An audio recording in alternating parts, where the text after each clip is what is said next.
All right, today we're going to take a deep dive into the current state of Canada. Yeah. And let me tell you, the sources that you've given me are pretty interesting. Yeah. YouTube discussions, blog posts, even some social media snippets. And they all seem to be hinting at a country that's kind of in transition. Mm. We've got this journalist who's sounding the alarm about rising anti-Semitism, and then we've got this Canadian who returned home after years abroad, Right. only to find that things aren't quite what they expected. That's fascinating. Having these different formats like in-depth articles and those kind of raw, immediate social media comments, Yeah. that could give us a really unique view of the bigger picture. It's like we're getting this glimpse behind the curtain, Yeah. beyond those like glossy tourist brochures. Absolutely. So we've got this conversation between Jordan Peterson and journalist Terry Glavin, Okay. who wrote this pretty intense piece for the Free Press about anti-Semitism in Canada. And then we've got this Substack author who their personal experience returning to Canada after years abroad kind of provides a reality check on that whole move to Canada fantasy that a lot of Americans have. Yeah. I mean, those firsthand accounts are so valuable, aren't they? Yeah. I mean, we're going to be seeing Canada through the eyes of people who are actually living there, dealing with like the day-to-day realities. Exactly. And just to add even more to the mix, we've got these quick take videos from a YouTuber named James. Okay. He's covering everything from Trudeau's political troubles to like economic struggles everyday Canadians are facing. It's like we're piecing together a mosaic. Yeah. With each source, each one's adding another tile Yeah. to the overall picture. We'll see how those individual experiences connect with those larger political and social trends. Okay, so let's start with the political landscape, because some of these sources, especially those YouTube comments, are suggesting that the Liberal Party might be in a bit of trouble. Trudeau's popularity seems to be waning. We've got these cabinet resignations, Right. including his deputy prime minister and finance minister, Chrystia Freeland. Yeah. It just feels like something's shifting, don't you think? I mean, it's definitely a sign that there's some internal turmoil within the Liberal Party, for sure. Mm-hmm. And, remember, Trudeau barely held on to power in the last election. Yeah. So these recent resignations, especially Freeland's, it just seems to indicate maybe a deeper loss of confidence in his leadership. Yeah. Even from people within his own party. That's a really good point. And then on the other side, we have Pierre Poilievre, Yeah. the conservative leader, kind of waiting in the wings. Right. And he's being portrayed as this charismatic figure who's connecting with Canadians who are kind of disillusioned with Trudeau and his promises. What's interesting about Poilievre is that he's not just tapping into general dissatisfaction. Yeah. I mean, he's promoting specific policies that are aimed at addressing like those economic anxieties that Canadians are feeling. He's advocating for things like tax cuts, deregulation, increased energy production, all framed as solutions to the rising cost of living. So it's not just a personality thing. Right. He's actually offering these concrete alternatives. Exactly. And whether those policies would actually work or not, Yeah. that's a whole other discussion. Right. But his ability to connect with voters who are feeling financially squeezed is undeniable. Yeah, it makes you wonder if we're seeing this kind of shift to the right, not just in Canada, but in other Western democracies as well, Yeah. as people just become more disillusioned with how things are going. That's definitely a trend worth watching, for sure. Yeah. It raises questions about what that could mean for Canada's traditionally progressive image Yeah. and its social safety net, if that would be impacted. Yeah. And speaking of unique political landscapes, we can't forget about Quebec. Right. The sources mention that Quebec seems to be less susceptible to woke politics. Mm. And they maintain a very strong sense of their own identity. Well, Quebec has always been its own distinct force within Canada, right? Yeah. Culturally, politically, it's got a history of pushing back against trends from the rest of Canada, even the U.S., Right. choosing to chart its own course. It's almost like they're observing the rest of Canada wrestling with these big questions about identity and social justice and saying, we already figured that out. In some ways, yeah. Yeah. And Quebec's strong sense of cultural identity, it could be a stabilizing factor, Yeah. in the face of these broader societal debates. Yeah. But at the same time, it also has the potential to kind of exacerbate those existing tensions. Right. And maybe even create further divisions within Canada. It's like Quebec is this fascinating microcosm within Canada. Right. It's a kind of bellwether for how these larger trends might actually play out. Exactly. Understanding Quebec's unique position is crucial for understanding just the complexities of Canadian politics as a whole. All right, so we've got this potentially unstable political landscape. Trudeau's grip on power seems to be weakening. Poilievre's presenting himself as a viable alternative. Right. And then you've got Quebec with its own distinct identity, adding another layer of intrigue to the mix. It paints a picture of a country at a crossroads, Yeah. facing some really tough decisions about its future direction. Definitely a lot to unpack there. Yeah. But let's shift gears now and talk about something that's been in the news a lot lately. Okay. The American dream. All right. But with a Canadian twist. Ah, yes. The allure of Canada for Americans who are disillusioned with their own political climate. Exactly. It seems like a lot of Americans are fantasizing about moving to Canada, Yeah. seeing it as this kind of progressive haven. Right. But our sources, especially this Canadian returnee, offer a bit of a reality check on that. Hey, they do, don't they? The Yeah. Canadian returnees' Substack posts are full of eye-opening observations. So, what were some of the things that surprised them? Well, they talk about experiencing some pretty significant culture shock. Like, they were surprised by the slower pace of life, the more reserved social interactions. Oh, wow. They even mentioned some differences in humor. It's interesting because you wouldn't think that those things would be so different between Canada and the U.S. Right. We often think of them as being very similar. And in many ways they are. Yeah. But those subtle cultural differences, Yeah. they can have a big impact on your day-to-day life. Right. Especially when you're trying to adjust to this new environment. It makes you realize that moving to another country, even one as seemingly similar as Canada, it's a bigger adjustment than you might anticipate. Absolutely. It highlights the importance of doing your research. Yeah. And going beyond just those superficial similarities. Right. Really understanding those nuances of Canadian culture. Right. Before making such a life-altering decision. So it's not just about escaping American politics. Right. It's about finding a place where you truly fit in. Exactly. Culturally and socially. And that's something that goes beyond just like checking off boxes on a list of pros and cons. Right. It's about finding a place where you feel at home. Okay, so maybe Canada isn't exactly this utopia that some Americans imagine it to be. Well, no country is perfect, is it? Yeah. And Canada's facing its own set of challenges. Speaking of challenges, let's dive into another layer of this Canadian puzzle. Okay. And it's a pretty disturbing one, actually. All right. This conversation between Jordan Peterson and Terry Glavin, it paints a rather bleak picture of rising anti-Semitism in Canada. And it's not coming from the sources you might expect. That's what makes Glavin's argument so compelling. Right. I mean, he's not just pointing fingers at the usual suspects. Right. He's arguing that anti-Semitism is flourishing. Wow. Particularly within left-leaning circles, fueled by a specific ideology he calls settler colonialism. Okay, I've heard that term before, settler colonialism. But to be honest, I'm not entirely sure I understand it. It's a complex concept, but in essence, it frames Canada and Israel by extension Okay. as these oppressive colonial entities built on stolen land. And Glavin argues that this narrative, while it's often presented under the guise of social justice, ultimately leads to the demonization of Jewish people and the state of Israel. So how does this settler colonialism framework actually manifest itself in Canadian society? Okay. Like, give me some concrete example. One example would be the boycott, divestment, and sanctions movement. BDS. Yeah, the BDS movement, which targets Israeli businesses and institutions. Right. Proponents of BDS often use the language of settler colonialism to justify their actions, claiming that Israel is an illegitimate state that needs to be dismantled. So they're essentially equating Israel with a colonial power like 19th century Britain, for example. Exactly. And Glavin argues that this is a dangerous and misleading comparison. Okay. He points out that Israel's founding was rooted in the Zionist movement, which sought to create a Jewish homeland in the face of centuries of anti-Semitism and persecution.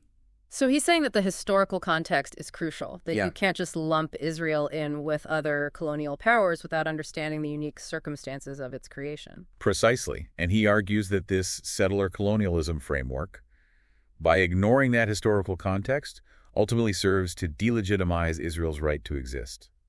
And this narrative is actually gaining traction in Canada. According to Glavin, yes. Wow.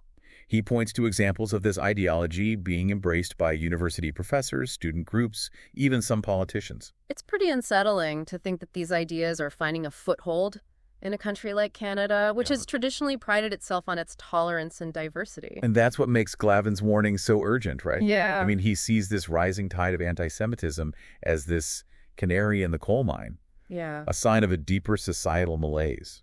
So what's driving this trend? Why is this settler colonialism framework resonating with certain segments of Canadian society? Glavin argues that it's partly a result of what he calls moral narcissism. Okay. He suggests that some people are so eager to be seen as virtuous and on the right side of history Right. that they embrace these kind of simplistic narratives Right. without really understanding the complexities of the issues. So it's like a form of virtue signaling. Yeah. Where people adopt these positions just to feel good about themselves. Right. Without actually engaging in critical thinking. That's one way to look at it, yes. Yeah. And Glavin argues that this kind of moral posturing can actually be harmful. Right. Because it can lead to the demonization of entire groups of people. Right. And the suppression of dissenting voices. So it's not just about being woke. Right. It's about silencing anyone who challenges that prevailing narrative. Exactly. And Glavin sees this as a threat to free speech and open debate. Yeah. Which are essential for a healthy democracy. It's like they're trying to shut down any conversation that might make them uncomfortable or challenge their worldview. And that's a dangerous trend. Yeah. Because without that open and honest dialogue, we can't really address complex issues like anti-Semitism or any other form of prejudice. Well, this is all pretty heavy stuff. Yeah. We've gone from political intrigue to cultural complexities to this really disturbing trend of rising anti-Semitism in Canada. Yeah. And we haven't even gotten to the economic realities yet. You're right. We've only just scratched the surface of this complex and evolving landscape. Stay with us. Yeah. We'll be back after a quick. Okay. So we just explored some pretty unsettling trends in Canada, the potential for political upheaval, the cultural complexities, and that really concerning rise of anti-Semitism. Right. But now let's shift gears a little bit and talk about the economic realities that Canadians are facing, because at the end of the day, that's what really hits closest to home for most people. Yeah, absolutely. And these sources definitely don't shy away from those economic challenges. Right. And I think what we see is this consistent theme of a growing disconnect between Canada's image as a land of opportunity and the actual experiences that a lot of Canadians are having. Yeah. Especially like those in the middle and working classes. It's like those picture-perfect postcards of Canada, you know, the stunning landscapes, the friendly people, the promise of a good life. Right. It's starting to fade a little bit and revealing this much tougher reality underneath. Exactly. And that reality includes things like skyrocketing housing prices, a cost of living that's increasing way faster than wages are growing. Right. And just this general sense that the Canadian dream is becoming increasingly out of reach for a lot of people. Yeah, even our Canadian returnee, the one who specifically chose Canada over the U.S., they talk about being blindsided by the cost of housing. Yeah. They even say at one point that they're considering moving back to the U.S. Wow. And they cite lower taxes and those 30-year fixed-rate mortgages, which are practically unheard of in Canada. Yeah. That's a pretty powerful statement coming from someone who actually had the option to live in either country. Yeah. It really highlights how severe that housing crisis is in Canada. And it's not just about the affordability either. Right. The returnee also talks about long wait times for healthcare. Okay. A job market that's not as robust as they thought it would be. Just this general sense of economic stagnation. It really does challenge that perception of Canada as this perfect alternative to the U.S. Yeah. I mean, it's a reminder that every country has its own problems. Right. And Canada is certainly not immune to those global economic pressures that everyone's feeling. Yeah. And, you know, all this economic anxiety, it probably feeds into that political volatility we were talking about earlier. Oh, absolutely. You know, if people are struggling to make ends meet, they're more likely to be swayed by politicians who are promising these radical solutions. Right. Even if those solutions are unrealistic or potentially harmful. Economic hardship can create fertile ground for populism and nationalism, as people are looking for someone to blame, looking for easy answers to really complex problems. Right. I mean, it's a pattern we've seen repeated throughout history. Absolutely. And that kind of brings us to another layer of the economic discussion here. Right. Canada's relationship with China. Right. Glavin, the journalist, he's pretty critical of Trudeau's approach. Yeah. He argues that he's been too cozy with China, that he's prioritized economic ties over human rights and national security concerns. Glavin makes a really compelling case that Canada's economic dependence on China has created this kind of moral dilemma. Yeah. Like he suggests that Trudeau's been willing to kind of overlook China's human rights abuses and its increasingly aggressive foreign policy in exchange for access to that massive Chinese market. It's like Canada is stuck between a rock and a hard place. Right. Needing China's economic power, but also wanting to uphold its own values and principles. Yeah, it's a dilemma that a lot of Western democracies are facing right now. Right. How do you balance that economic self-interest with your commitment to democratic values? Yeah. In a world where these authoritarian regimes are becoming more and more assertive. It's a really tough question, and there are no easy answers. Yeah. But Glavin argues that Canada needs to be more assertive in its dealings with China, that it needs to prioritize its own interests and values, even if it means risking some of that economic fallout. He even goes so far as to suggest that Canada should think about diversifying its trading partners, reducing its reliance on China and seeking out more partnerships with other democracies. That makes sense in theory, but, is it actually realistic? Right. China's such a dominant force, economically speaking, and Canada's already invested so much in that relationship. It would definitely be a really difficult transition. Yeah.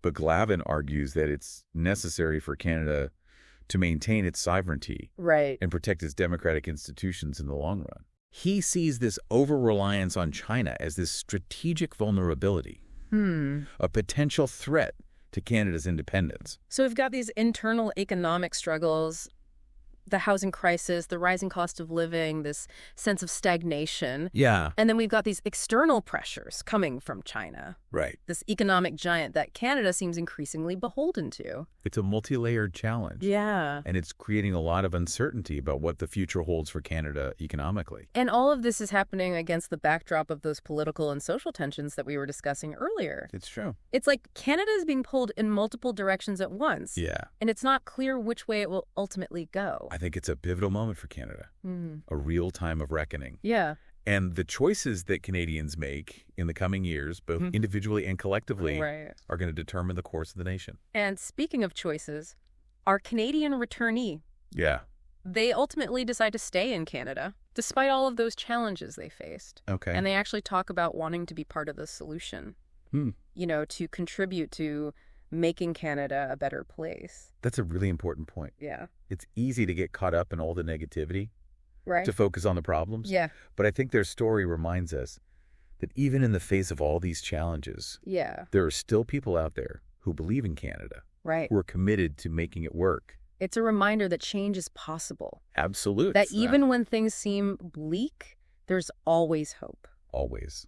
And I think their experience also offers some really valuable insights for Americans who might be considering a move to Canada. Yeah, what would you say those are? Well, they emphasize the importance of doing your research. Okay.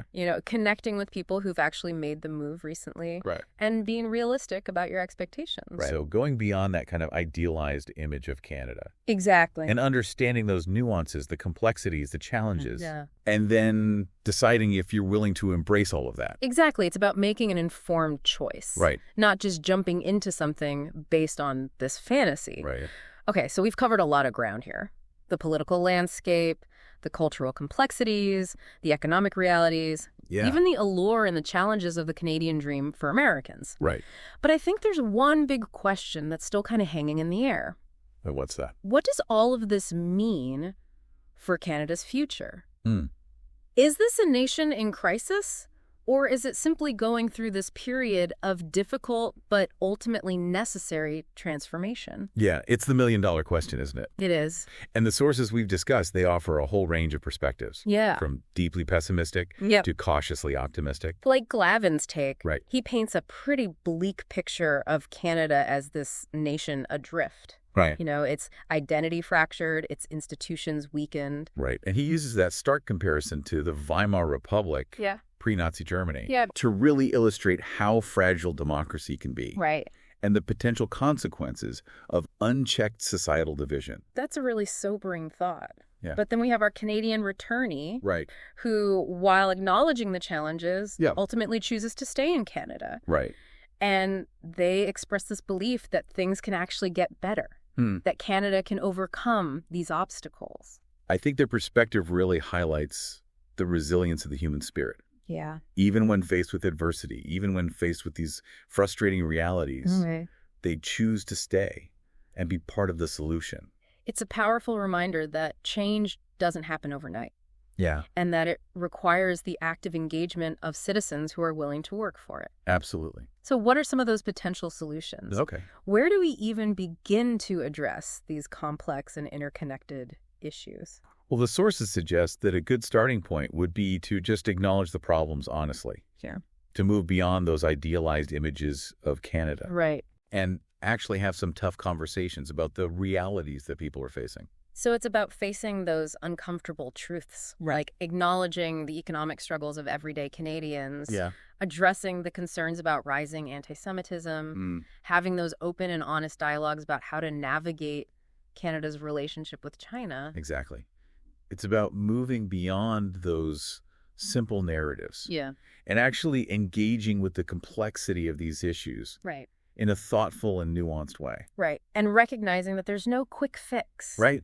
You know, there's no magic bullet that will solve all of Canada's problems overnight. It's about that long-term commitment Yeah. to building a more just, equitable, and sustainable society. And that involves addressing some of those systemic issues that are at the root of these problems. Yeah. Give me some examples. Things like income inequality, the housing crisis, the lack of affordable childcare. Right. So it's about investing in things like education and healthcare and infrastructure, Sure. creating opportunities for all Canadians to thrive, Yeah. not just a select few. And it's about fostering that sense of unity and shared purpose, Right. of working together to actually overcome these challenges rather than retreating into our own ideological silos. Because at the end of the day, the future of Canada isn't set in stone. It's being shaped right now by the choices that Canadians are making both individually and collectively. Exactly. So will they choose division or unity, Mm-hmm. complacency or action? I mean, the sources we've looked at, they don't offer a definitive answer, Right. but they do highlight the stakes, Yeah. the urgency of this moment, Right. and the potential consequences if we don't act. So if you're listening to this, if you're a Canadian, what can you do? Yeah, what's the takeaway message here? I think it's engage. Okay. Inform yourself about the issues. Yeah. Participate in the political process. Mm. Hold your leaders accountable. Right. Demand better. Okay. Don't be afraid to have those difficult conversations, to challenge assumptions, to seek out those diverse perspectives. Because the future of Canada is still being written, Yeah. and every Canadian has a role to play in shaping that story. It's a reminder that even in the face of uncertainty and challenge, Yeah. there's always that hope. Right. Always the possibility of creating a better future. Absolutely. And that's what makes this deep dive into the state of Canada so compelling. It's not just about analyzing the problems, it's about inspiring action. Right. It's about empowering Canadians to be those active participants in shaping the future of their nation. Well said. Thanks for joining us. Yeah. Okay, so we've explored these political shifts, economic anxieties, those social tensions, and even the allure and the challenges of the Canadian dream for our neighbors down south. But the big question is still there. What does the future hold for Canada? Is it headed for some major crisis, or is this just a period of difficult but ultimately necessary transformation? The million-dollar question. Right? It is. And the sources we've discussed, they offer a whole bunch of different perspectives, from those that are deeply pessimistic to those that are cautiously optimistic. Like Glavin's take, for example. He paints a pretty bleak picture of Canada Right. as a nation that's just kind of adrift, its identity fractured, its institutions weakened. Right. And he uses that comparison to the Weimar Republic, Right. pre-Nazi Germany, Right. to really illustrate how fragile democracy can be Yeah. and the potential consequences of unchecked societal division. That's a pretty sobering thought. It is. But then you have our Canadian returnee who, while acknowledging the challenges, they choose to stay. Right. They express this belief that things can get better, that Canada can overcome these obstacles. I think their perspective really highlights the resilience of the human spirit. Yeah. You know, even when facing adversity, even when faced with these frustrating realities, Right. they choose to stay and be part of the solution. And it's like this powerful reminder that change doesn't just happen overnight. It doesn't. It requires the active engagement of citizens who are willing to work for it. Absolutely. So what are some of those potential solutions? I mean, where do we even begin to address these complex, interconnected issues? Well, I think the sources suggest that a good place to start is to just acknowledge the problems. Yeah. Honestly and openly. To move past those idealized images of Canada Right. and to have some frank discussions about the realities on the ground. So it's about facing those uncomfortable truths. Exactly. Like acknowledging the economic struggles that everyday Canadians are facing. Right. Addressing those concerns about rising anti-Semitism, and having those open and honest dialogues about navigating Canada's relationship with China. Absolutely. Moving beyond those simplistic narratives and engaging with that complexity in a thoughtful and nuanced way. And recognizing that there's no quick fix. Yeah. There's no magic bullet. There's no magic bullet, right? Yeah. That will just solve all of Canada's problems overnight. It's going to take time. Yeah. It's about making a long-term commitment to building a society that's more just, equitable, and sustainable. And that involves addressing those systemic issues that are at the root of these problems. Absolutely. Like what? Things like income inequality, Okay. the housing crisis, the lack of affordable childcare. So investing in things like education, healthcare, infrastructure. Exactly. Creating opportunities for all Canadians to thrive, not just a select few. And fostering that sense of unity and shared purpose, working together to overcome these challenges rather than retreating into our own ideological silos. Because ultimately, the future of Canada is not preordained. It's being shaped right now by the choices that Canadians make individually and collectively. Exactly. So will they choose division or unity? Complacency or action? I mean, the sources that we've explored, they don't offer a simple answer. No. But they highlight the stakes, the urgency of this moment, the potential consequences of inaction. So if you're listening to this right now, if you're a Canadian, what can you do? What's the takeaway message? I think it's engage. Yeah. You got to inform yourself about the issues. Right. Participate in the political process. Hold your leaders accountable. You got to demand better. Right. Don't be afraid to have those difficult conversations. Right. Challenge those assumptions. Seek out diverse perspectives. Because ultimately, the future of Canada is still being written. Yeah. And every Canadian has a role to play in shaping that story. It's a reminder that even when faced with all this uncertainty and all these challenges, there's always hope. There is. There's always the possibility of creating a better future. Absolutely. And I think that's what makes this deep dive into the state of Canada so compelling.